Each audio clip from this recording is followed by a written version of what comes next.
And we're back for the last time today, but don't worry, we'll be around tomorrow. The cake came out of the oven. It was beautifully baked.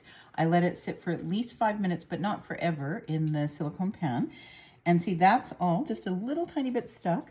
And I think mostly because I let it sit a bit too long, because I still have a day job as well. Yeah, right. Maybe I should. Yeah. Speaking of day jobs. I think I'm going to replace very quickly. So anyway, the cake, now we can go down to the cake. It looks beautiful. It's a very tender cake because there's no gluten in it, which holds it together. So what I want you to do is not move it around. I want you to put it on something and leave it there. And don't try and move it. It's always going to have a little bit of a sink in the middle, again, because of the gluten, but it's not like heavy, awful, hockey puck heavy. It's just a yummy, rich chocolate cake. I always ice it because that hides the little cave-in in the middle a little bit, which is great. But because it's a really rich cake, here's my tip. For the icing, always put something a little bit sort of acidy in it. So a lemon icing would be really good, or an orange icing, a cream cheese frosting, or if you don't have cream cheese, a little bit of sour cream would be really great. Buttermilk or buttermilk powder, just to give it a little hint. I've even used malted milk powder to just kind of like acid it up a little bit and take away from the richness.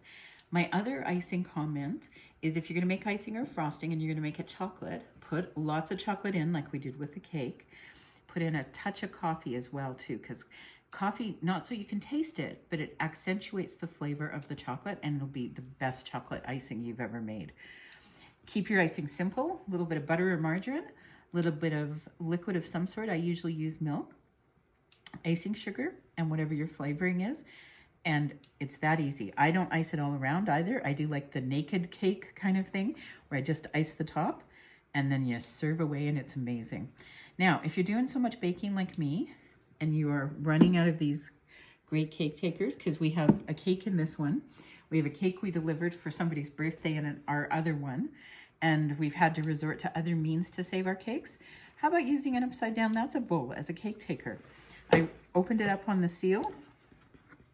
I'll put that on and lock it in place. It's now airtight. My cake is going to stay fresh, and maybe, for our goodness, if it's out of sight, it's also out of mind.